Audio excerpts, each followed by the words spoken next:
Buenos días, Dios les bendiga, esperando que se encuentren bien y también en que puedan sintonizar esta transmisión, esta grabación. Y aquí vamos a comenzar ya con una nueva lección y también ya con un nuevo libro que vamos a estar dando esa continuidad, ese seguimiento, que es Segunda de Samuel. Ahorita nada más nos vamos a basar con una pequeña base introductoria y con los capítulos 1 y 2. Pero antes de comenzar, quisiera hacer una pequeña oración para que tengamos entendimiento, paciencia y también en cómo lo podemos abarcar en nuestro contexto. Vamos a orar. Muchas gracias, Señor Jesús. Gracias pues por esta mañana que tú nos das de vida y una oportunidad más estar aquí en tu casa, Padre. Sabemos que este día está en tu casa y estamos aquí para poder aprender más de tu palabra y para poder alabarte. Dame entendimiento, dame sabiduría para poder explicar esta clase, Señor Jesús, y todo lo que va a estar, y de todo lo que estaré hablando, Señor Jesús. Tómame en tus manos y que esta palabra sea de bendición para los que estén llegando, a los que ya están aquí en tu casa, Padre, y que sea de bendición para todos. Muchas gracias, Señor Jesús. Amén. Ya casi iba a ser una oración espontánea, pero no, ya no hay tanto tiempo. Y bueno, vamos a comenzar con el libro de Segunda de Samuel, capítulo 1 y capítulo 2. Son capítulos un poquito largos, no los vamos a leer así tan exhaustivamente, pero vamos a comprender lo que contiene este libro. Pero antes, previo, les voy a dar algunas especificaciones con la siguiente diapositiva, en todo lo que tiene que ver con el capítulo 1 y capítulo 2. No sé si lo pueden ver clarito. Ok, yo no lo veo bien. Ahí está. Ok. Y todo lo que se basa en este capítulo 1 es en relación de la muerte de Saúl, la muerte de Jonatán, y también en David. En David. O sea, en los momentos de luto, en la transición del reinado, en la transición en donde ya David ya estaba ya como que preparado para poder ser rey, y también en ese tipo de cambios, tanto estructurales, tanto gubernamentales, y también tuvo su tiempo de luto. Imaginemos ahorita en este tiempo, en este contexto, en que se muera el presidente Andrés Manuel. ¿Qué se haría en estos momentos? ¿Qué se haría? Bueno, habría cambio.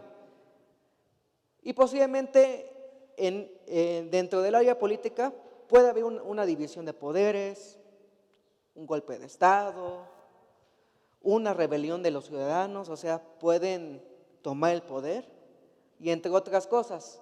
Entonces, pues más o menos estaba relacionado esto, aunque en este contexto era un gobierno monárquico, o sea, un gobierno en donde gobernaban los reyes, donde había un rey, una reina, príncipe y princesa. Entonces había esa cuestión. Y entonces también en el tiempo en el contexto de Jonatán. Jonatán era un personaje de la Biblia, sí, pero ¿qué abarcaba en la vida de David? Una amistad, ¿no? Una amistad, algo genuino, algo real, aunque muchas personas, tal vez teólogos y todo eso, pues hasta pensaban que eran, no sé, como una pareja, ¿no? Pero no, nada que ver, era una amistad muy, pero muy sincera, y donde Jonatán protegió a David, tuvo lealtad, hubo un compañerismo y hubo una amistad verdadera. Y eso ahorita lo voy a dejar así. Y en el capítulo 2 ya viene la transición en donde el rey David toma posesión. También en donde ya David consulta a Dios, donde David obedece a Dios, también la importancia de Judá, la toma de Jerusalén y entre otras circunstancias. Le voy a dar la siguiente diapositiva. No lo vemos así un poquito, así tan así, tan de detalle, pero para algunos teólogos y haciendo una pequeña exégesis, pues tenía diferentes cualidades David, ¿no? Que era valiente, era, ¿cómo se llama?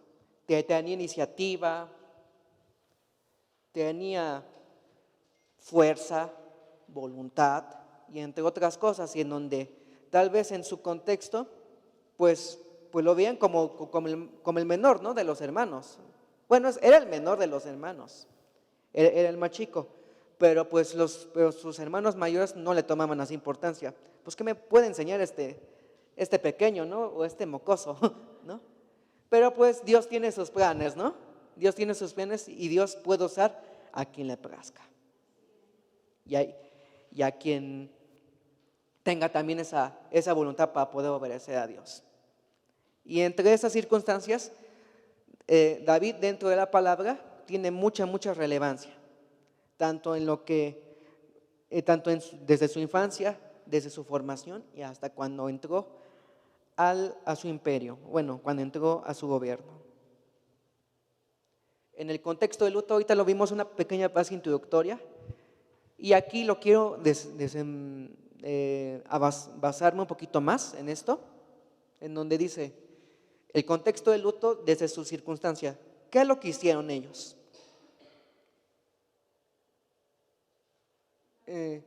Rasgar sus ropas y sin llegar a la desesperación.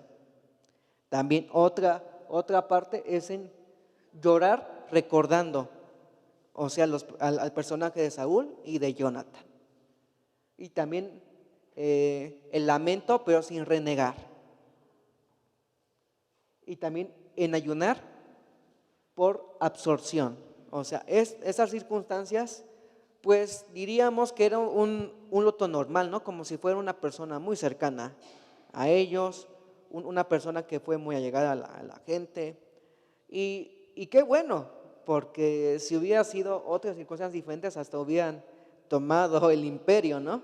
El castillo o las oficinas o el gobierno, ¿no? Pero en sí, pues tuvieron ese sometimiento de obediencia, ¿no? Y también, ¿ya por cuánto tiempo? Y en la palabra dice, hasta la noche o que fuera necesario, ¿no? El tiempo de luto. Pero ¿por quiénes? Y bueno, sería, pues, ¿con quién, no? ¿Con cuáles personas? Era básicamente con Saúl y Jonathan.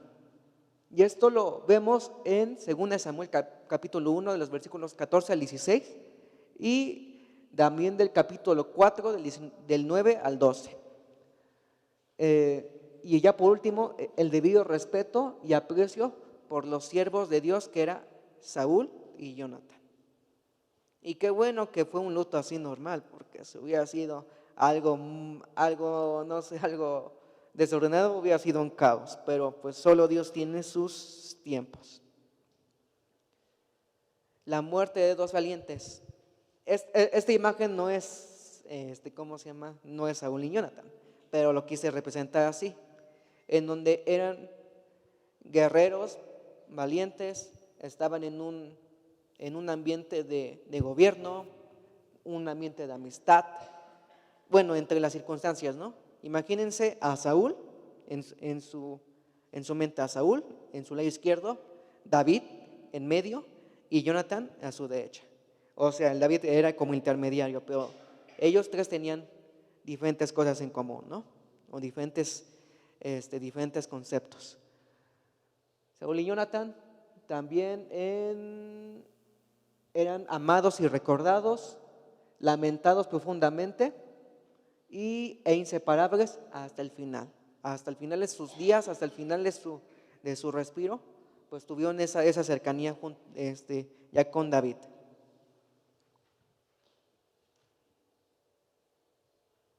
Aquí viene lo que yo decía desde una base introductoria, el lamento por Jonathan, de David por Jonathan.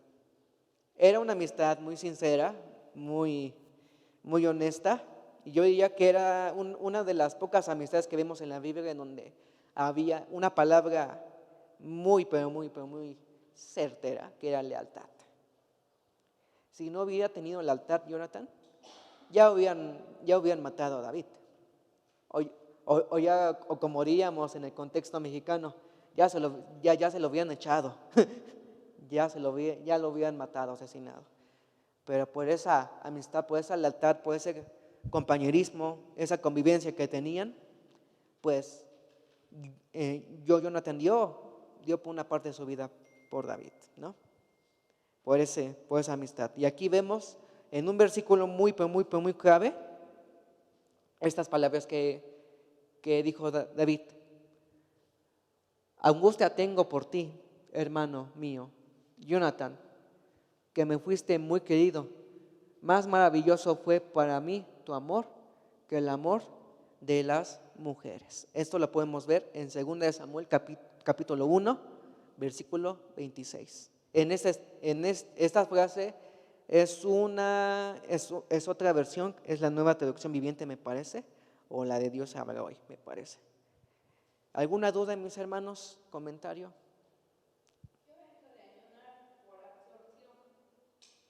Ayunar por absorción. El ayuno por absorción. No. Ok. Ok. Ahorita se lo enseño otra vez para que lo pueda anotar. Ok. Aquí vamos a tener una pequeña comparación dentro de la vida de David con Benito Juárez. Tal vez tengan un poquito de similitud, pero no es lo mismo. Vemos que David fue pastor de ovejas, ¿no? Fue pastor de ovejas desde muy pequeño. Y en el contexto que nosotros hemos leído en los libros de historia, en la historia mexicana, pues también ya Benito Juárez fue pastor de ovejas, ¿no? Tienen una cierta similitud. Su crecimiento o su preparación fue básicamente similar. Cuando David ganó contra Goliat, pues no fue luego rey, ¿no? Se tuvo un proceso, porque estaba bastante pequeño para poder gobernar un reino. Entonces tuvo una formación David. Y en el contexto mexicano, vemos a Benito Juárez que tuvo su formación, que fue a la escuela primaria, secundaria, preparatoria y a la universidad. Aunque en ese tiempo, en el siglo XIX, la universidad no era muy comercial o no era muy conocida dentro del ambiente social, ¿no? Nada más los privilegiados tenían esa oportunidad para poder estudiar. Y también David en su circunstancia también tenía ese privilegio, tuvo ese privilegio. Entonces tuvo ese tipo de procesos muy arraigados. Y cuando tuvo su edad apropiada, David gobernó en una monarquía. Y Benito Juárez gobernó, gobernó como presidente. O sea, los presidentes dentro de la vida democrática tienen un cierto tiempo de vida, tiempo de gobierno, ¿no? Tiempo de administración. Entonces tienen una cierta similitud, tanto David como Benito Juárez, para que lo podamos comprender un poquito más. El rey David fue el rey de Judá o Israel. También don Benito Juárez García como gobernador de Oaxaca y presidente de México. Además de Benemérito de las Américas, ilustran la verdad. Esto se puede basar dentro de esos contextos en Primera de Pedro, capítulo 2, versículos 9 y 10, y Apocalipsis del capítulo 1, versículo 6. Esto lo podemos tener esa referencia. Y aquí como una nota específica, los primeros 4 capítulos de 2 de Samuel se ocupan de los 7 años y medio que David reinó como rey de Judá en la ciudad de Hebrón, en los primeros 4 capítulos. Ya posteriormente ya se van a ver ya los posteriores capítulos para esta continuidad. ¿Alguna duda, algún comentario? El ayuno por absorción está ahí mencionando esa, es parte de la dogmática católica, en donde el creyente o el cristiano ayuna, ¿verdad? Y donde el sacerdote lo libera, por así decirlo. Podemos decir nosotros que el ayuno cristiano por absolución sería cuando un cristiano ha cometido pecados y el ayuno fortalece o el cristiano pues se rinde, se arrepiente, ¿verdad? Y a través del ayuno es una forma espiritual de consagrarse a Dios. Esa sería la manera, a diferencia de la doctrina católica, que es el sacerdote quien lo libera. Y en el cristianismo, Jesús, ¿verdad? Jesús nos dice que el ayuno fortalece nuestra vida espiritual, nos ayuda a vencer los deseos de la carne. Entonces, en ese sentido, el ayuno ayudaría al cristiano arrepentido a poder liberarse de esa influencia carnal, ¿verdad? Que poseemos como seres humanos. Entonces, el ayuno nos ayuda a purificarnos, a limpiarnos. Eso sería un ayuno, en este caso nosotros, por absolución, donde confiamos en que la gracia divina y que el cristiano que quiere consagrarse, pues también hace lo que le toca a él. Que no todo lo hace Dios, sino que también el ser humano reconoce que necesita de Dios para poder vencer la inclinación humana. Ok, gracias. También ahorita aportando un poquito más, no sé si esté en lo correcto o si no ya me pueden corregir. Tal vez, bueno, el ayuno por absorción se utilizaba mucho en el Antiguo Testamento, ¿no? Se menciona, se menciona, se puede decir en varias ocasiones, en algunas ocasiones, pero cuando fue en los evangelios ya no se mencionaba, o sí se mencionaba todavía. Porque en el Antiguo Testamento el sacerdote era el que a través de los sacrificios se hacía la purificación, es decir, se liberaba el pueblo. Por eso es que en el Nuevo Testamento ya no hay sacrificio. El ayuno ahora es parte de la formación espiritual del cristiano, así como la oración, así como la lectura de la palabra, nos limpia. Por eso Jesucristo dijo, ustedes ya estáis limpios a través de la palabra. Cuando le lavan los pies, dice, ustedes ya todos están limpios, solamente uno, porque su conciencia, su vida no era. Entonces se refería a la vida, a la carnalidad que como seres humanos a veces nos domina, y el ayuno o las disciplinas espirituales pues nos consagran, ¿verdad? Nos acercan a Dios. Pero ahora ya no hay esa Sí, sí, absolución por parte del ser absorción. humano, que la Iglesia Católica lo sigue haciendo igual, ¿okay? Porque todavía hay sacrificios. O sea, la Iglesia Católica, de alguna manera, la absolución la sigue manifestando igual, porque hay sacrificios, hay ciertas cosas que el cristiano tiene que realizar para poder ser libre, para que el sacerdote le diga, ya estás, ya te puedes ir, ya no tienes pecado. Entonces, en ese sentido, ellos siguen practicando ese dogma, pero el cristiano ya no, porque Jesucristo vino a hacer el sacrificio completo. Pero sí, el ayuno nos ayuda a poder consagrarnos, para poder acercarnos de manera más intencional a Dios y que nuestros apetitos carnales pues podamos nosotros de alguna manera debilitarlos, por así decirlo. Por eso el apóstol Pablo dice que el espíritu siempre quiere acercarnos y la carne pues, es débil, siempre quiere hacer su voluntad. Así es que ahí está, ¿no? Esa lucha entre lo espiritual y lo carnal. Y el ayuno pues nos ayuda a alimentar, a fomentar pues la espiritualidad, la consagración a Dios. Okay, muchas gracias.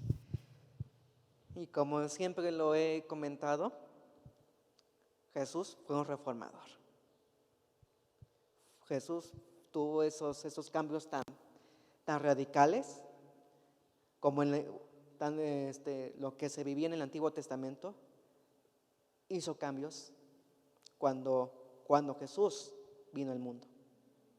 Desde sus parábolas, desde sus enseñanzas y hasta cuando murió en la cruz, fue un reformador.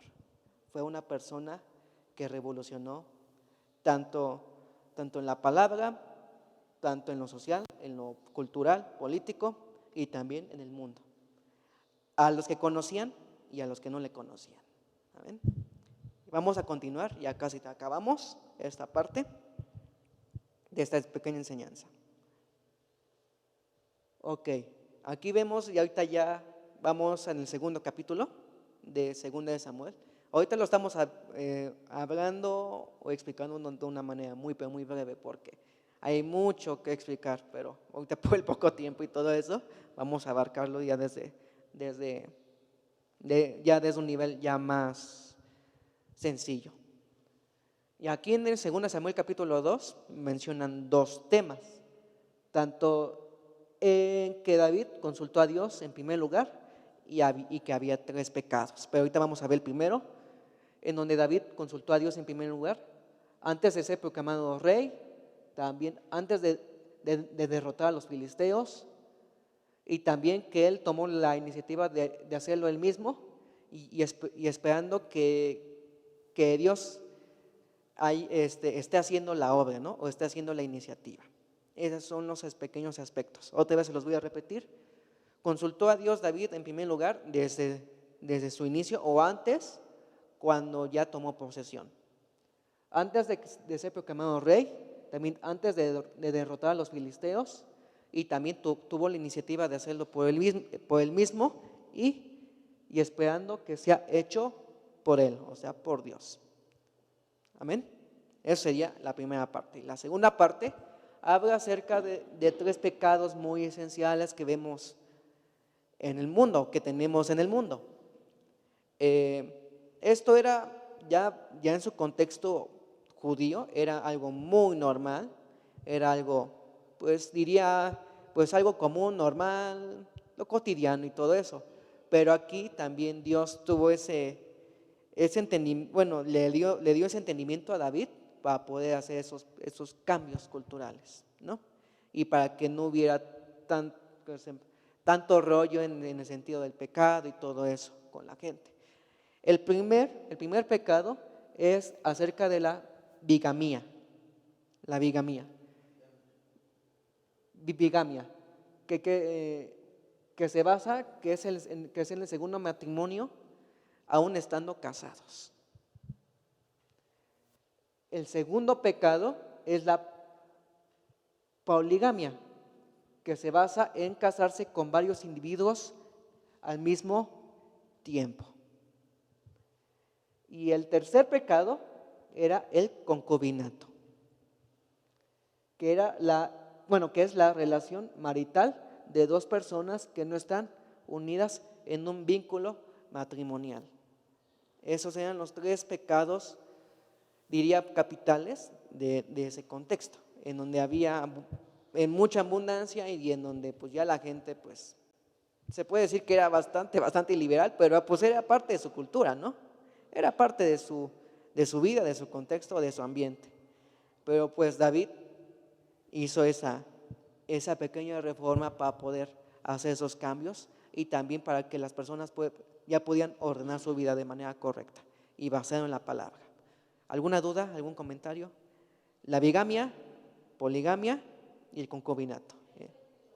Sí, el que tomó la iniciativa para hacer esos cambios sociales y estructurales. Sí. Por las cuales se da todo esto, es el resultado a la desobediencia de Dios, porque Dios siempre estaba en defensa del pueblo, de la identidad que el pueblo de Israel tenía que conservar. Por eso Dios les dijo, cuando vayan a las naciones, cuando vayan a otros lugares, no se casen con mujeres que no sean del pueblo de Dios. Entonces, como los filisteos, ya había cierta unión con los filisteos entre familias y se casaban, y entonces ahí está la problemática de la cultura filistea, entonces viene y contamina, ¿verdad?, la esencia del matrimonio mono. Exacto, entonces donde solo hay una esposa y un esposo. Obviamente ya se da anteriormente esto, pero ahora ya se da a una comunidad, a un pueblo, a una nación, ya se da de manera más continua. Entonces pues se dan cuenta, ¿verdad?, que eso los ha llevado como consecuencia a la desobediencia de Dios. Entonces es importante que entendamos que las mujeres que no tienen una cultura cristiana, por así decirlo, cuando se casan con un cristiano, el hombre va a ser arrastrado. Es más fácil que un hombre sea arrastrado, ¿verdad?, a una religión ajena es más fácil a que una mujer, ¿verdad?, se acerque a Dios, es más fácil. Ustedes recuerdan a aquella mujer que dijo, tu Dios será mi Dios y yo estaré contigo. ¿Por qué? Porque las mujeres son el fundamento religioso. Entonces es importante que nuestros hijos, ¿verdad?, se casen con mujeres que son cristianas, para que por lo menos tengamos la seguridad que los nietos pues van a seguir aprendiendo de la palabra de Dios, o van a seguir en el camino de Dios. Entonces yo creo que esa es una de las consecuencias de la desobediencia del pueblo de Dios. Y ahora David pues está rogando a Dios para que le dé dirección, para que sepa cómo tratar estos problemas, no solamente de la poligamia, sino de que ya parte de la cultura era tener 2 esposas y de tener concubinas. Ustedes recuerdan a Salomón, 1000 concubinas, o sea, más de 1000 concubinas.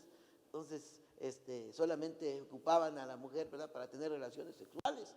Entonces, esa es la forma, ¿verdad?, en la que se va desarrollando el poder, el que el pueblo de Dios se vaya alejando de Dios. De hecho, el pecado de Salomón fue ese.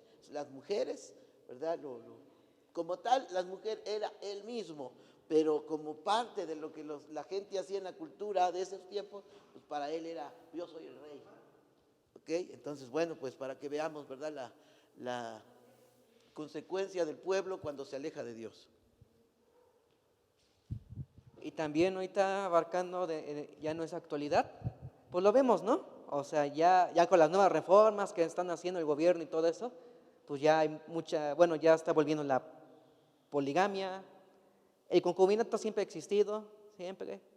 También hasta ha habido casos en donde ya los hombres, bueno, donde ya los hombres y las mujeres se pueden casar ya con objetos, puedes decir ya con un ejemplo, con un árbol, con una casa, hasta ya con los animales, con un perro, lo que ustedes quieran, o hasta con una computadora hemos visto casos. Entonces, pues es pecado y pues sabemos dentro de lo que nosotros conocemos de la palabra, pues no está bien, ¿no? No está bien, no es lo correcto. Pues como diría la palabra de Dios, vendrán tiempos difíciles, vendrán tiempos peores, pero hay que estar preparados. Y también mientras que estemos acá en la tierra, pues hagamos el bien, ¿no? Hagamos lo correcto y seamos luz en medio de la oscuridad. Y ya para concluir, dentro de esos primeros 2 capítulos, vemos el inicio del gobierno de David, ¿no? En donde ya David está comenzando a reinar, a gobernar, pero hay una parte muy esencial en donde en donde nosotros ya podemos aprender de él. Cuando uno de nosotros toma una posesión o un cargo o algo por el estilo, pues ¿qué es lo que más nos puede ganar? El poder, ¿no? El poder, la ambición, el dinero, la toma de decisiones, en ser individualista y entre otras cosas. Y así fue lo que sucedió con David. Pero ya lo vamos a ver, ya posteriormente en los siguientes capítulos, en donde cómo Dios trató con David y en cómo Dios lo sobrellevó en cierta manera, en cómo poder gobernar Israel o la nación judía. Hubo un tiempo de prosperidad, un tiempo bueno, y donde también David pecó y donde también recayó, ¿no? Tanto en su persona también como en el imperio donde estaba gobernando. Y también cuando él se levantó, y entonces, ¿qué sucedió posteriormente? Y eso lo vamos a ver ya en los posteriores capítulos. Pero esto los dejo ya como un ejemplo en nuestra vida diaria. En que no nos gane la ambición, en que no nos gane el poder, en que no nos gane ese individualismo también, porque eso también, pues no puede ser, es pecado, ¿no? Es pecado cuando uno tiene una cierta ambición, tal vez ya por tomar decisiones, en poder tener un gobierno así, ¿no? En sus manos. También la avaricia, la corrupción y entre otros aspectos, ¿no? A tratar. Entonces, esto se los dejo a su consideración, mis hermanos, y ahorita vamos a culminar esta clase. No sé si tengan alguna duda, algún comentario al respecto. De hecho, es una clase muy breve, muy sencilla, y en donde podemos aprender de esta manera. Muchas gracias y nos estamos viendo en la próxima clase. Dios les bendiga. La bibliografía en donde encontré esta información, si la quieren buscar, que es es en el comentario bíblico Mundo Hispano, basado en 1 Samuel y 2 Samuel.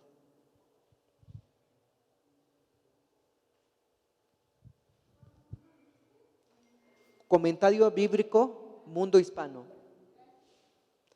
Del autor, bueno, son de varios autores, de Carro, de Poe, de Sorsoli, de la editorial Mundo Hispano. Y eso sería básicamente todo. No sé si alguien va a tomar lugar, ¿no? Ok, acabamos, Dios les bendiga. Porque el tiempo nos gana. Vamos a iniciar con una oración. Vamos a pedirle al Señor que el Señor nos dé sabiduría para compartir estos capítulos, pero también el Señor nos enseñe lo que tenemos que aprender en esta mañana. Padre, te damos gracias, Señor, por tu presencia, Señor. Gracias, Señor, porque tú has sido bueno, Señor, porque tú no nos dejas, porque tú nos bendices, Señor, porque tú estás en medio de nosotros. Gracias te doy por la vida de mis hermanos que están aquí, Señor. Sigue bendiciendo sus vidas, Señor, que este tiempo, Señor, de enseñanza bíblica, Señor, llene nuestras vidas, nuestros corazones, nuestro ser, Señor, y aprendamos en esta mañana lo que tú quieres, Señor, para cada uno de nosotros, Señor. Gracias te damos por tu palabra, mi Dios. Gracias, Señor, porque tú eres bueno, Señor, y tus misericordias son para siempre. Amén y amén. Amén. Siéntense, hermanos. Vamos a estar viendo el capítulo 3 y el capítulo 4 de Segunda de Samuel. En el capítulo 3 comenzamos recordando que en los capítulos anteriores había guerra entre casa de Saúl y entre casa de David. Había guerra y siempre pues Saúl sabía que David iba a ser el rey, pero aún así él quería seguir siendo el rey, ¿verdad? Entonces no dejaba el trono y siempre había una persecución, una oposición en contra de la casa de David, y así se la llevaron por muchos años, ¿verdad? Entonces entre estas dos familias pues era imposible que hubiese una comunión, que hubiese una relación, que hubiese un momento de paz. Eran momentos constantes de guerra, constantes de confrontaciones por el trono realmente, ¿verdad? Y así pasa muchas veces entre lo nacido del espíritu con lo nacido de la carne, ¿verdad? El espíritu y la carne pelean constantemente. La carne quiere dominar, pero el espíritu ahí está y no deja que la carne domine, y pasa constantemente. Y lo comparamos un poquito con estas peleas entre Saúl y David. ¿Por qué? Porque David ya era el rey, ya por orden de Dios era el rey, pero Saúl no quería dejar el trono. Entonces a finales de cuentas nos damos cuenta que era una pelea así, como entre el espíritu y la carne, entre lo carnal y lo espiritual. Así era esta pelea que ellos constantemente tenían. Aunque sin duda nosotros sabemos que cuando hay una pelea entre el espíritu y la carne, pues el espíritu es el que gana, ¿verdad? El espíritu es el que vence, porque para que el espíritu vence nosotros necesitamos tener una relación con Dios. Y entonces tú tienes una relación con Dios y la carne se opone, la carne se pone a pelear con el espíritu, a quererle ganar al espíritu, pero tú tienes una relación con Dios, pues vas a salir vencedor. Y entonces en este tiempo de guerra, en este tiempo que estaban en Hebrón, David tuvo familia, tuvo más hijos, y aquí nada más pongo el nombre de los hijos, que fue Amón, Dalvia, Absalón, Adonías, Zepatías y Trea. Todos estos hijos le nacieron a David en Hebrón. En este tiempo de guerra, en este tiempo difícil, David tenía hijos, pero no solamente tenía hijos, David no estaba consultando al Señor. David no estaba platicando con el Señor. David estaba perdiendo su relación con Dios, se estaba alejando con Dios. Y David en este tiempo estaba viviendo en poligamia porque tenía varias mujeres. Él le gustaba una mujer y la tomaba para él y no estaba consultando al Señor. Y para los reyes el Señor tenía exactamente unos estatutos y reglas diferentes a las que podía tener con el pueblo, porque eran los reyes. Ajá. Entonces el Señor tenía diferentes reglas, diferentes estatutos, pero David no había consultado al Señor. David estaba guiándose por sus instintos, por su carne, por lo que él era, por lo que él representaba realmente. Y entonces en este tiempo él tuvo o ejerció la poligamia, tuvo varias mujeres. Ajá. David se había descuidado su relación con Dios. Qué importante es la relación con Dios, qué importante es consultarle al Señor. Si David hubiese consultado al Señor, su casa se hubiese fortalecido porque hubiese tenido hijos que estaban en la voluntad de Dios. Aquí yo veo como cuando Abraham y Sara quiso ayudar al Señor, no esperó el tiempo de Dios, y creo que todos debemos de esperar el tiempo de Dios, pero consultarle al Señor: ¿qué voy a hacer? ¿Cómo quieres que me mueva? ¿Qué quieres que haga? ¿Será esta persona? ¿Será esta? Entonces, pero él no lo había hecho, y dice que le nacieron muchos hijos que le dieron dolores de cabeza y fueron frutos amargos para él. Estos hijos le dieron muchos dolores de cabeza, pero si David hubiese consultado al Señor, otra cosa hubiese sido su casa. Ajá. Pero vamos a hablar un poquito de Abner. Abner era el trabajador de Saúl, era su hombre de guerra, era el que le seguía a Saúl, el que guardaba de Saúl, el que cuidaba de Saúl. Pero para este tiempo ya Saúl había muerto, igual Jonathan, y entonces se había quedado el hijo de Saúl en el poder. Abner lo había puesto porque era el que seguía en el poder y lo puso, era Isboset. Entonces lo había puesto en el poder, y este hijo pues era un hijo que no era hombre de guerra, era un hijo pasivo, era un hijo que no se metía en problemas, era un hijo que se mantenía al margen, era un hijo que no era guerrero realmente. Ajá, porque el guerrero era Jonathan, porque andaba con su padre, pero este era un hijo que no, este era un hijo que era muy pasivo. Pero entonces, como ya había muerto Jonathan, él es el que hereda el trono del papá, el que hereda todo lo que le pertenecía al papá. Y en aquellos tiempos no solamente heredaban el trono, sino heredaban todas las riquezas del papá, pero no solo todas las riquezas, sino hasta las mujeres, las concubinas que hubiese tenido el papá, o las mujeres que le servían, todo, él lo heredaba. Y entonces aquí Abner dice que un día fue y visitó a una de las concubinas de Saúl y se acostó con ella, y para esto Isboset lo vio salir de la habitación de la mujer, y entonces Isboset ya era el rey, ya esta mujer le pertenecía, y entonces dice que le reclama y que le dice: oye, o sea, lo que hiciste pues no fue bueno y no estuvo bien. ¿Por qué? Porque traspasaste los límites que tenías. Ajá. Tú como servidor mío, como servidor del rey, tú no puedes tomar lo que no es tuyo. Ajá. Y él fue y tomó a esta mujer. Y entonces dice que Abner se ofende, aunque Abner en su corazón él quería quedarse con lo que era del rey, porque a lo mejor pensó: bueno, este hijo nunca ha sido hijo, porque el hijo es pasivo, porque él nunca ha peleado contra nadie, porque él no ha defendido nada, y ahorita está en el trono, a lo mejor me pertenece más a mí, porque yo he dado hasta mi vida para que él estuviera donde está, ¿no? A lo mejor también yo digo, bueno, si él quería a esta mujer, ¿por qué no se la pidió?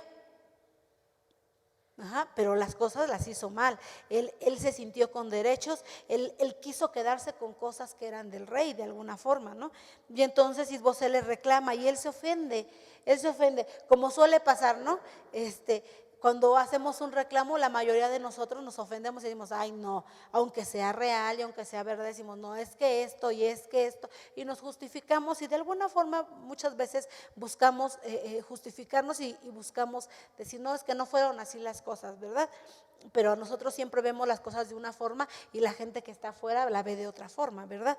Entonces aquí le habla y le dice Isboset a Abner y le reclama, ¿no? Pero dice que Abner se pone digno. Se pone digno, aunque sabe que cometió error, él se pone digno y le responde: ¿soy yo cabeza de perro de casa de Judá? Y entonces este dicho lo estaba buscando porque es un dicho como raro, ¿no? Entonces lo estaba buscando y dice, lo que quiere decir este dicho: ¿soy yo acaso un traidor, menospreciado y aliado con Judá? Eso le quiso decir. Ajá. Y entonces, pues como Abner no era un hombre de guerra, no dice la palabra que no contestó nada, nada más lo escuchó, no contestó nada, pero al contestarle un varón de guerra, un varón de temperamento fuerte, un varón que peleaba, pues me imagino a Abner, que era pasivo, cuando le contestó eso, pues se sintió así como que, o sea, me vaya a atacar a mí, ¿no? O sea, no me vaya a dar ahorita me agarra y me elimina, ¿no? O sea, entonces él se sintió así realmente. Y dice que no le contestó nada, pero él sabía que lo que había hecho era una ofensa, porque había tomado algo que no le pertenecía y que era del rey. Entonces dice que sintiéndose él tan indignado, y lo que pensó y lo que hizo, dijo: ya sé qué voy a hacer, voy a ir a la casa de David, que es el enemigo, y me voy a aliar con él.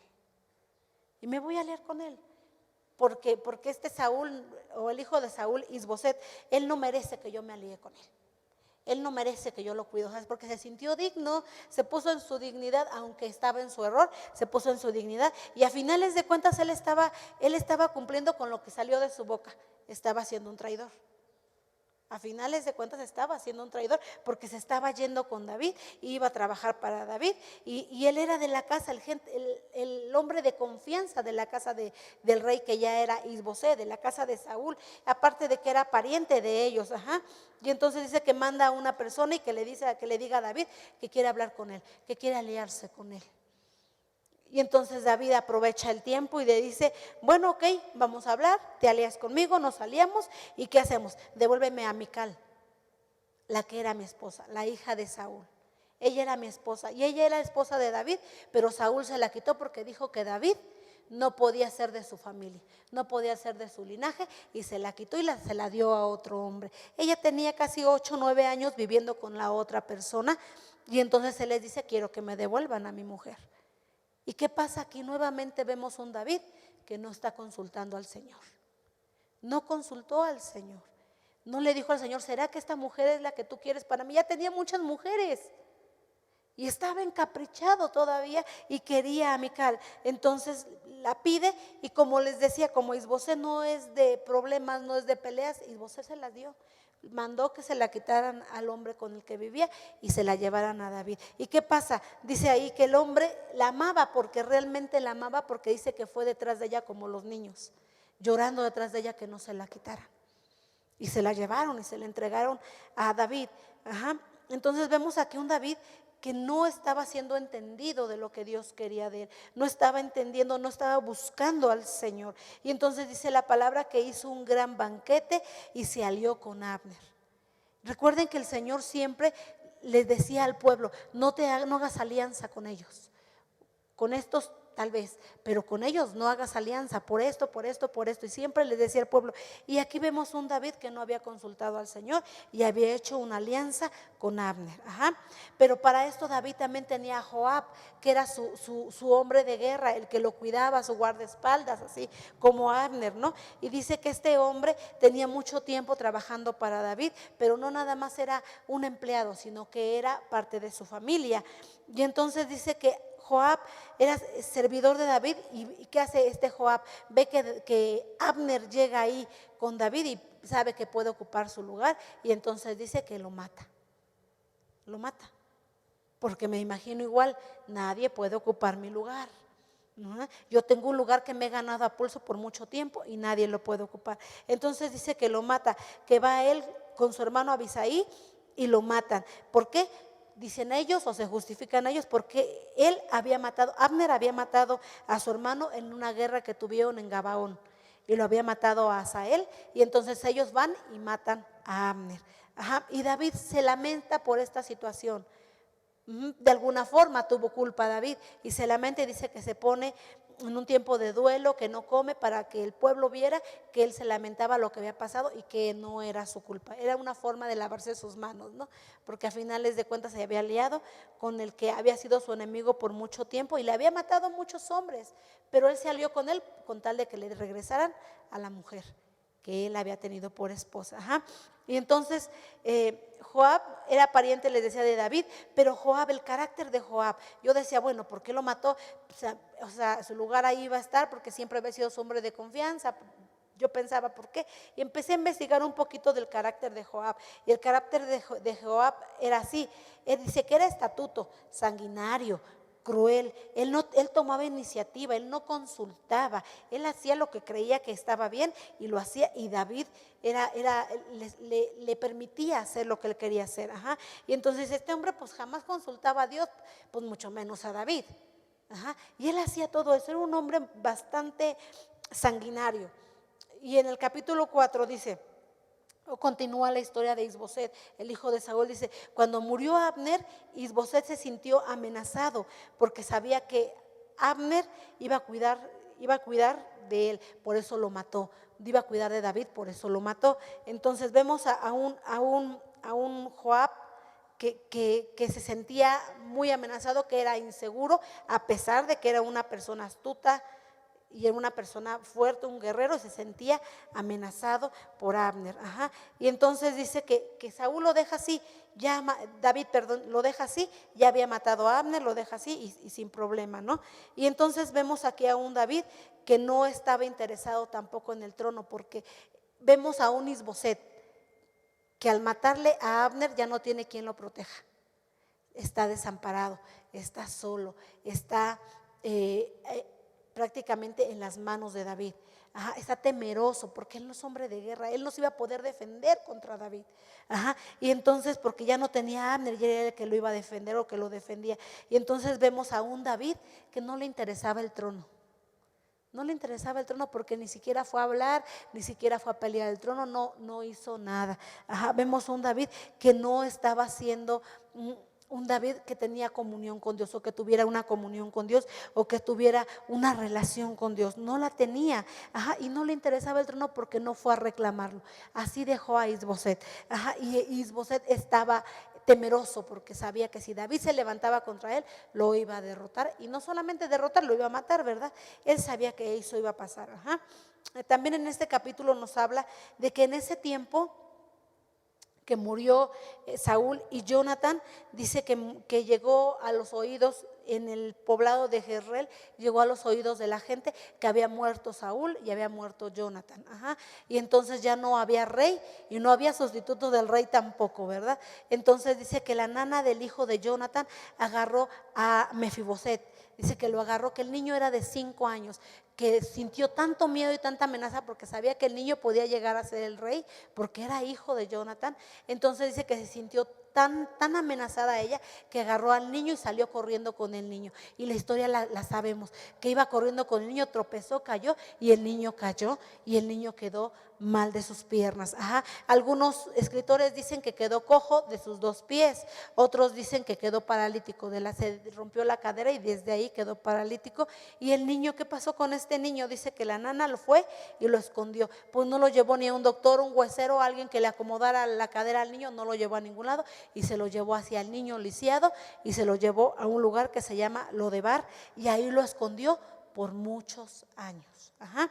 Y entonces ahí aparecen estos nuevos personajes, que es Recab y Bana. Dice que eran 2 hombres de David que buscaban complacerlo, que buscaban que David estuviera contento con ellos, que ellos hacían lo que David pidiera, y aunque no lo pidiera, ellos le ayudaban y hacían las cosas para complacer al rey, para estar bien delante del rey. Ajá. Y entonces dice que estos hombres un día pensaron y dijeron, ¿cómo complaceremos al rey? Y estos hombres, los 2 fueron a la casa de Saúl. Dice que entraron a la casa de Saúl, y ahí en la casa de Saúl dijeron que iban por un costal de granos. Y los dejaron pasar, y pasaron, y dice que mataron a Isboset acostado en su cama. Lo apuñalaron dice la palabra, en la 5ª costilla lo apuñalaron y lo mataron ahí. El hombre estaba dormido, y así llegaron ellos y lo mataron. Y luego le cortaron la cabeza y se la llevaron a David. Ajá. Y entonces vemos aquí estos hombres que tomaron iniciativa, que mataron a una persona inocente porque realmente él no pensaba pelear, él no pensaba enfrentarse a David. Si David hubiese ido y le hubiese reclamado el trono, él se lo hubiera dado, porque él no es hombre, él no era hombre de guerra, él no era hombre de pelea. Ajá. Él no iba a pelear por el trono. Entonces, pues estos hombres lo mataron, ni siquiera dialogaron con él y que él se defendiera. No, llegaron cobardemente y lo mataron en su cama. Y entonces dice que David se sintió muy triste, dice no comió y tuvo un tiempo de duelo por Isboset. Y David manda matar a estos dos hombres. Y dice que los mandó matar de la siguiente manera: les cortó las manos y les cortó los pies y luego los colgó. Y entonces decimos, ¿y de dónde sacó ese castigo David? ¿De dónde tuvo para decir así tienen que morir ellos? Porque no estaba consultando al Señor. Nuevamente no había consultado al Señor. Y dice la palabra que él se guió por las costumbres orientales. Había esas costumbres orientales que con las manos que ellos lo mataron, se las cortó porque con ellas lo mataron. Y con los pies que ellos le llevaron la cabeza a Hebrón, esos pies se los cortaron porque con esos caminaron para llevarle la cabeza. Y estaba haciendo justicia y estaba guiándose por las costumbres orientales antes que por los estatutos o por las reglas mosaicas, por lo que Dios había establecido, por lo que Dios les había puesto, ¿verdad? Él se estaba guiando más que por eso, él se estaba guiando por las costumbres de donde él estaba viviendo, por la ley mosaica. Y la ley mosaica decía que si el rey había muerto, inmediatamente se le tenía que enterrar. Y ellos le quitaron la cabeza y se la llevaron a David. Entonces habían ellos traspasado muchos límites. Pero aquí vemos a un David que no consultaba al Señor y que no sabía realmente cómo conducirse. Y que estaba a la deriva y hacía como lo que le decía su corazón o lo que veía o lo que creía mejor, pero no estaba consultando al Señor, porque vemos aquí un David que no castigó a Joab. A Joab no lo castigó y mató a Abner, pero a estos hombres los castigó. Entonces vemos a un David que estaba desubicado porque no consultaba al Señor, porque estaba apartado del Señor, porque estaba lejos del Señor y había tomado malas decisiones. Joab fue el aguijón de David por mucho tiempo. Y aquí la lección encontramos, o en estos dos capítulos encontramos, desgraciadamente, y vemos que David no había consultado al Señor y que era triste la situación porque no lo consultaba, y que nosotros como hijos de Dios debemos de aprender a consultar al Señor para cualquier decisión que tengamos que tomar, y sobre todo si es una decisión en la que van vidas o van destinos incluidos, ¿verdad? Entonces debemos de aprender a tomar buenas decisiones. Y entonces vemos aquí que ellos David no había aprendido a tomar esas decisiones y consultar primeramente a Dios para poder hacer o realizar lo que Dios le mandaba. Entonces, para que David ocupara el trono pasó mucho tiempo todavía. ¿Por qué? Porque David no había consultado al Señor y no podía ocupar el trono si Dios no se lo daba. Entonces vemos a un David, y yo creo que aquí la lección es consultar al Señor para cualquier cosa que nosotros vamos a hacer, para cualquier cosa que nosotros vayamos a realizar, tenemos que consultar al Señor, decirle al Señor: Señor, no sé para dónde ir, para la derecha o para la izquierda, pero enséñame, o sea, dame una señal. No sé, yo a lo mejor, yo siempre le digo al Señor: Señor, esto así, y el Señor me habla y me dice así, ¿no? Yo muchas veces le dije al Señor: Señor, que ella me diga, que ella me confirme, y esa persona me confirmaba. Entonces hay que consultar al Señor, y cuando nosotros tenemos una relación con Dios, sabemos que Dios es el que nos va a guiar para que todas las cosas salgan bien, para que todo esté bien, para que podamos realizar el trabajo que el Señor nos mandó a hacer y alcancemos el propósito que el Señor tiene para cada uno de nosotros. Amén. Esta es el capítulo 3 y 4. Gracias. Vámonos al capítulo 5 del primer libro de Samuel. En el versículo 1 y versículo 2, si lo tienen ahí, por favor, que dice la palabra del Señor. Y continuamos con esta historia. Vemos los altibajos, ¿verdad?, de nuestros líderes, en este caso los líderes de Israel. En este caso el enfoque está en el rey David, ¿verdad? Como Dios comienza a tratar con él, con su historia, y cómo Dios, ¿verdad?, lo pone en lugares para que él se desarrolle. Y llega el tiempo, mi esposa acaba de darnos, ¿verdad?, un contexto en los capítulos 3 y 4, en donde David está aprendiendo a consultar a Dios. donde David parece que se olvida. Al igual, fíjense bien, Saúl ya venía de un deterioro espiritual completo. Saúl se había olvidado de Dios, los errores, un error tras otro, y ustedes ven cómo muere él y sus hijos. Y entonces entra los capítulos que acaba de mencionar mi esposa, y entramos al capítulo 5 y parece que la cosa comienza a cambiar. Porque David entiende, ¿verdad?, que todo lo que está pasando en su vida necesita haber un cambio. Y en el versículo 1 y versículo 2 vamos a leer lo que dice así: y vinieron todas las tribus de Israel a David en Hebrón, y le hablaron diciendo: henos aquí, hueso tuyo y carne tuya somos. Y aún antes de ahora, cuando Saúl reinaba sobre nosotros, eras tú quien sacaba a Israel a la guerra y lo volvías a traer. Además, Jehová te ha dicho: tú apacentarás a mi pueblo Israel y tú serás príncipe sobre Israel. Vean ustedes, hermanos, esta reunión que tuvieron todos los ancianos, todos los líderes de Israel, y estaban mirando la vida de David y estaban recordando su historia. Y ustedes se acuerdan cuando Samuel llegó a ungirlo, ¿se acuerdan? Estos hombres, estos ancianos, recordaban cómo David había sido la persona que Dios había elegido. Y hasta este momento, ¿verdad?, que tiene la oportunidad de poder reunirse todos en Hebrón, dicen: oye, David, pero si tú eres un hombre de guerra, tienes cualidades específicas, eres un hombre valiente, eres un hombre que va hacia adelante siempre, ¿no te das cuenta que el rey de Israel eres tú?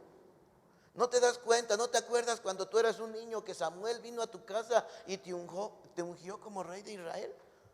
Los ancianos le recuerdan a David y le dicen: además, se ha dicho de ti que tú eres el que va a apacentar al pueblo. Y entonces David reconoce que Dios lo ha elegido. Ahora, yo veo de estos dos versículos algo muy importante para nosotros en este momento. Como líderes, como cristianos, todos tenemos competencias, todos tenemos algo que podemos compartir con los demás. En este caso, yo veo a David, no solamente era un hombre de guerra, David también era un excelente músico, David era un excelente compositor. Un gran número de los salmos está escrito por él. Era un hombre, ¿verdad?, que también desarrolló su ministerio profético. Y era un hombre con muchas cualidades. El liderazgo en este tiempo necesita tener cualidades importantes para poder crecer él como persona, así como David fue creciendo como persona. También los líderes de hoy necesitamos, ¿verdad?, reconocer cuáles son nuestras áreas fuertes para poder desarrollarlas. Algunos de ustedes son muy buenos para hablar, algunos son muy buenos para organizar, algunos son muy buenos para hacer X cosa. Yo lo reconozco porque veo, ¿verdad?, que algunos hermanos tienen capacidades. David, ustedes escucharon que no tenía interés de ocupar el reino. Sin embargo, Dios lo preparó. Dios lo preparó para algo grande en el tiempo, ¿verdad?, que Dios tenía designado, en este caso para ser un rey de Israel. David reinó en Hebrón 7 años y 3 meses. Y en Jerusalén reinó 33 años. Es decir, que en total David reinó en Israel 40 años.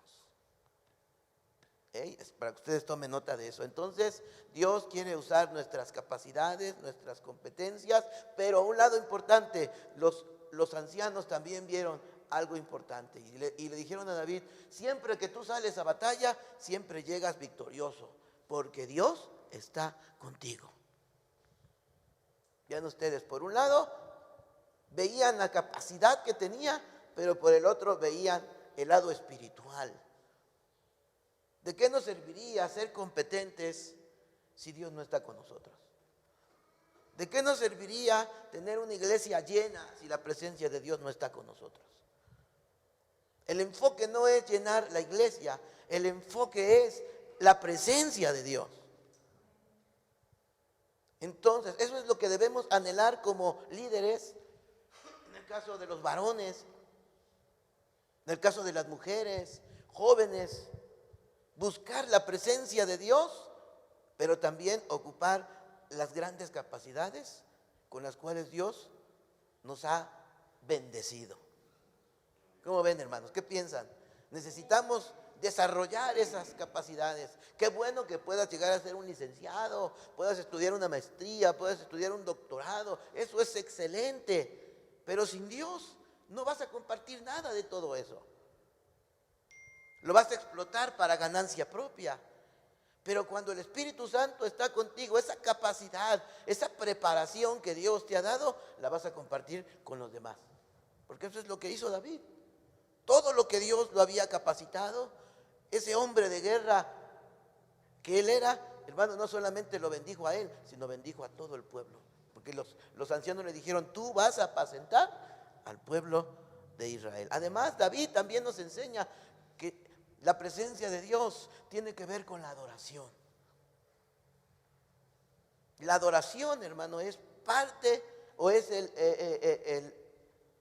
el momento en el que nosotros podemos, como dice el mismo David, entrar a la misma presencia de Dios a través de la adoración. Y lo vamos a ver esto más adelante en el capítulo 6, que David era un adorador. Ustedes y yo hemos cantado, ¿verdad? Yo quiero ser un adorador, pero adorador no es el que canta. Adorador es el que se entrega completamente al Señor. Y que cuando en comunidad estamos juntos, nos unimos al cántico. Porque la adoración tiene que ver con alegría, tiene que ver con sencillez. Y dice primero de Crónicas, capítulo 11, 4 al 9. Primer libro de Samuel, capítulo 5 y 6, están conectados con el primer libro de Crónicas, capítulo 11 y capítulo 13. Si usted quiere conocer más a fondo esto, váyase a Primera de Crónicas, capítulo 11 y capítulo 13. Son las conexiones directas de la misma historia, solamente que más ampliado o con algunos detalles extras.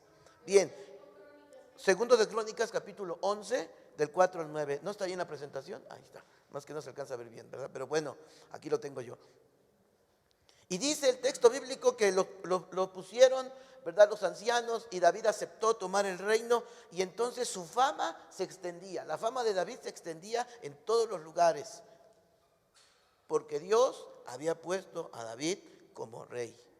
Y algo que me llama la atención en el versículo 12, dice que Dios puso a David como rey, escuchen bien, por amor a su pueblo. Y yo lo puse con negrillas porque dije, wow. O sea, no fue por la capacidad que tuviera David, ni por la mucha fama que David ya tenía, sino Dios puso a David como rey por amor a su pueblo. Porque así como era corazón de pollo, así también era rudo David. Y dice, ¿quién mejor que David para que sea el rey de mi pueblo? Por amor, vean ustedes, hermanos, por amor Dios puso a David como rey. Bueno, pero pues no toda la película son cosas buenas. Por el otro lado estaban los filisteos, aquel pueblo enemigo que siempre está queriendo destruir al pueblo de Dios. Bueno, entonces ellos comenzaron, hermanos, como que a sentir pasos, ¿no? Como que a tener temor. Y ¿cómo es posible que hayan puesto a David como rey? Bueno, entonces los filisteos se enojaron contra David, pero Dios otra vez le da la victoria a David. David sigue avanzando porque el versículo 12 de Primera de Crónicas 11, escuchen lo que dice. Y entendió David que Jehová le había confirmado por rey de Israel y que había engrandecido su reino por amor de su pueblo Israel. Hasta este momento David entendió que era Dios quien le había puesto por rey de Israel.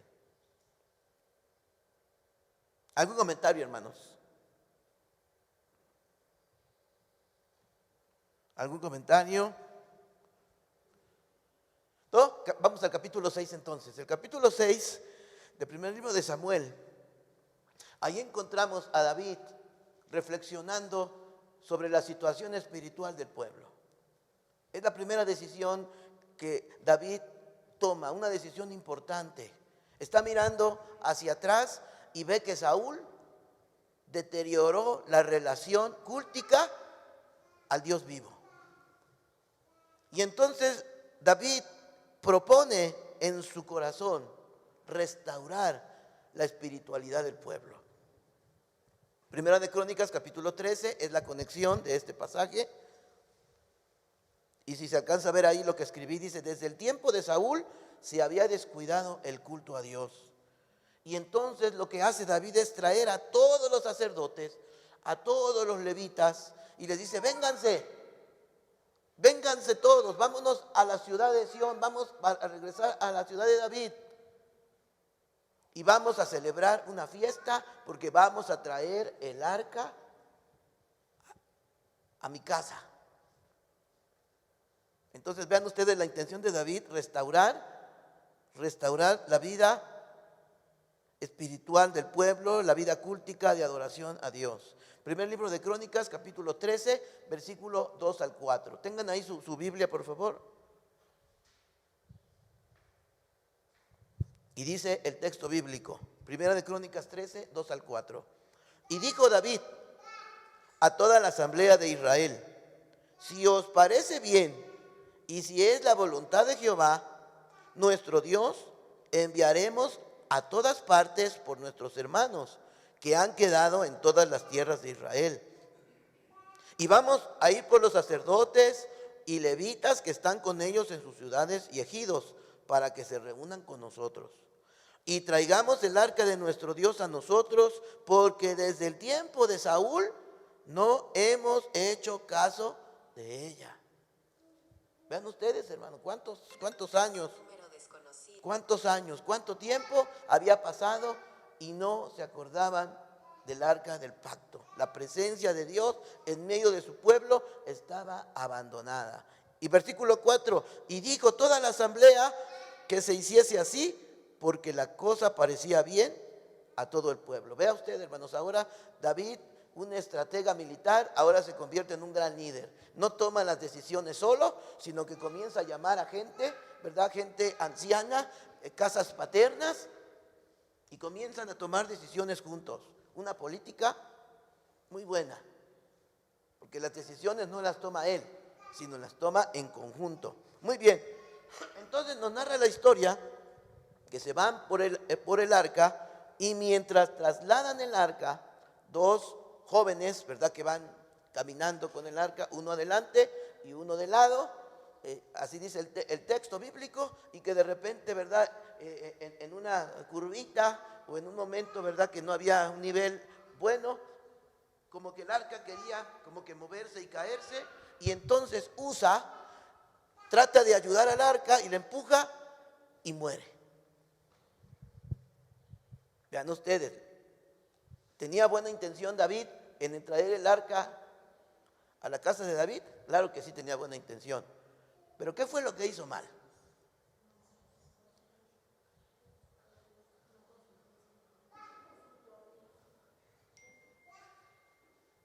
Es más,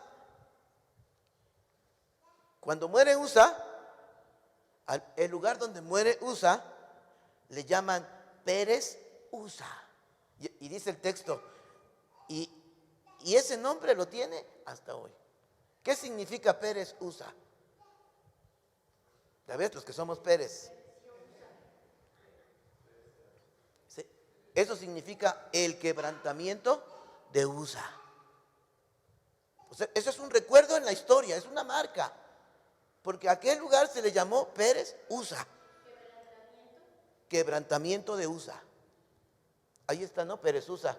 Adelante, Chucky, la otra. Ahí está, miren. ¿Y sabe cuál fue el problema?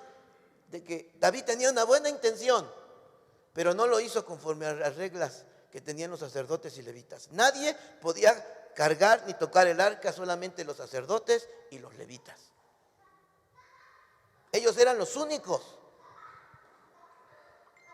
Entonces, no es que Usa estuviera en pecado, no es que Usa estuviera mal, ni su hermano, no, no, no. Aquí el culpable fue David. O quizás que los sacerdotes y los levitas no llegaron directamente a ayudar a David, sino que llegaron directamente a esperar el arca.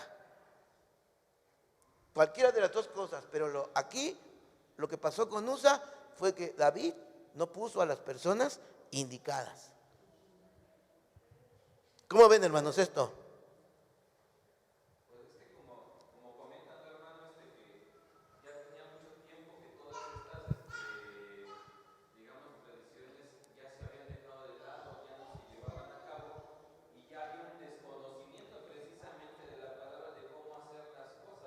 Correcto.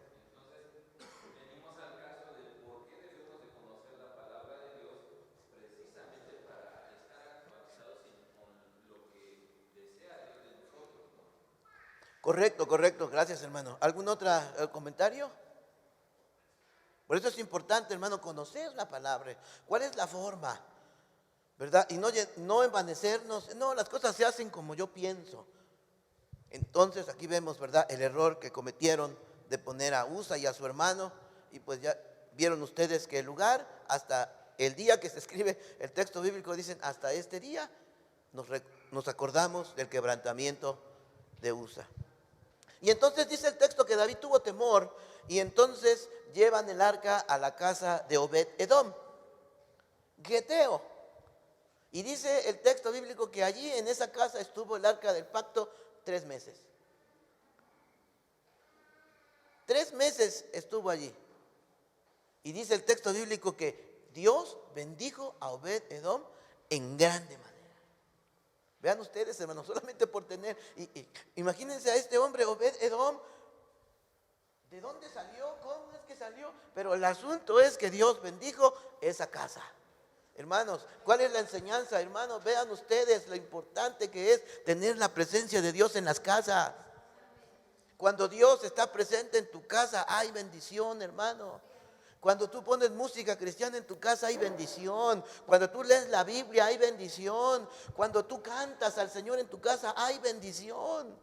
Obed fue bendecido grandemente. Yo sé que todos los que estamos aquí y los que están viendo esta lección quieren y desean que Dios, que el arca de Dios esté en su casa. Inviten al Señor a su casa. La presencia de Dios cambia, transforma las cosas. Muy bien. Y por último, esta narración del capítulo 6 del primer libro de Samuel, David propone sacar el arca de la casa de Obed-Edom. No quiero pensar por qué David se la quiso llevar luego. No sé si porque lo bendecía grandemente o porque quería concluir con su deseo. Y me pongo a pensar, ¿por qué David tuvo temor cuando Usa muere? ¿Será que reconoció que se equivocó? Reconoció que se equivocó y dice, no, pues esto está poderoso, no me vaya a pasar a mí. Y dice, mejor la dejo en casa de Obed. Pero ve que Obed es bendecido y dice, no, yo quiero la presencia de Dios ahora en Israel.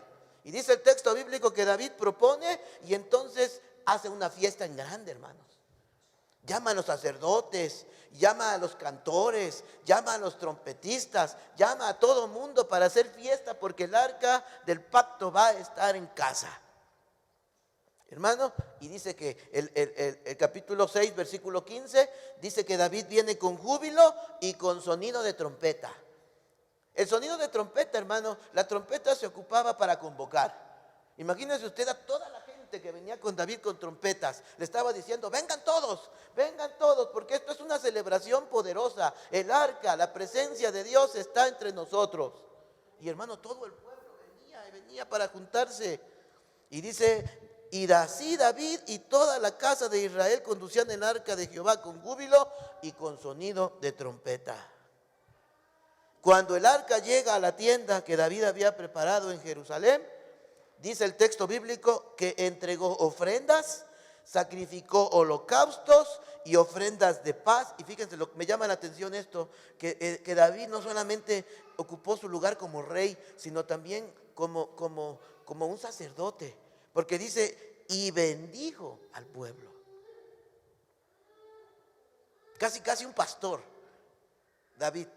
No solamente entregó una ofrenda, sacrificó holocaustos, ni trajo ofrendas de paz, sino que dijo, Señor, bendice a tu pueblo Israel.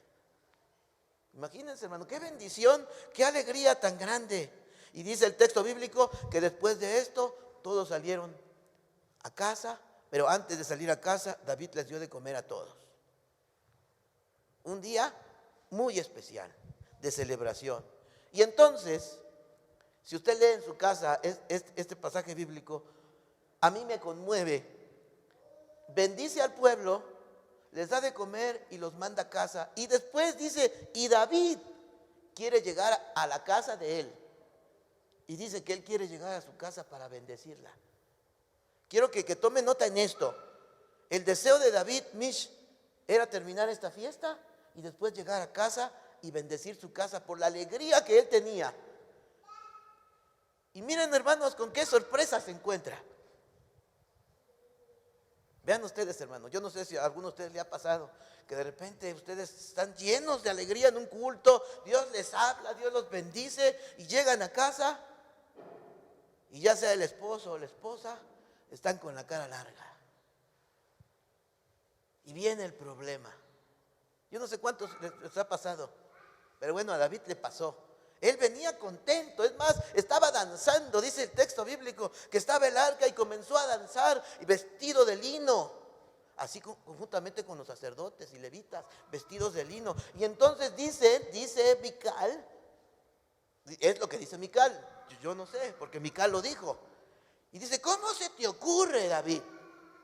David viene con la intención de bendecir. Y entonces lo ve Mical y le dice, ¿cómo se te ocurre, David? Te vi allí brincando. ¿Qué no te das cuenta que se te ve tu desnudez?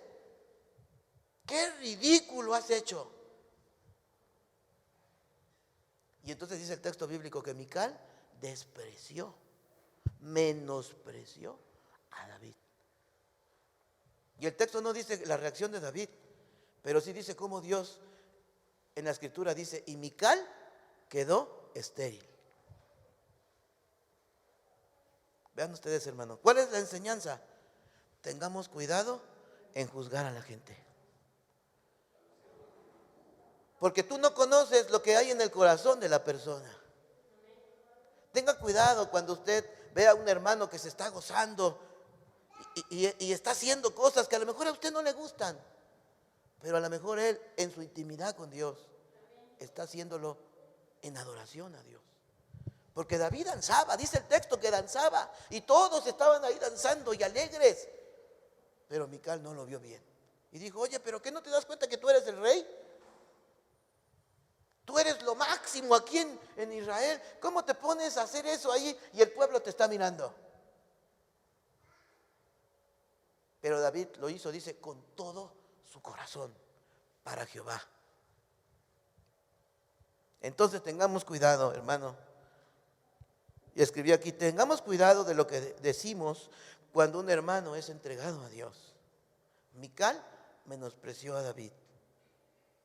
Como el rey de Israel, danza y se exhibe con el pueblo. Eso le tocaba a los sacerdotes y levitas.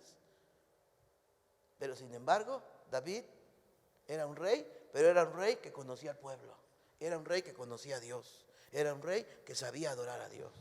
Así es que, hermano, ahí está algunas lecciones importantes que debemos de tomar en cuenta. Dios quiere usar nuestras capacidades y quiere ponernos en lugares estratégicos, escucha bien, no para engrandecernos a nosotros, sino para engrandecer su nombre y para bendecir a la gente que nos rodea. Así es que Mitch, hermano Juan José, que son líderes de la iglesia local, Dios los ha puesto porque ve sus capacidades, pero también ve que ustedes pueden bendecir a otros. Eso es lo más importante. Y que la presencia de Dios esté con ustedes. ¿Ven? Así es que, hermanos, pues damos gracias al Señor. Si alguien tiene algún comentario, alguna pregunta, bienvenido. Hermana Sharon, ¿algún comentario? Adelante.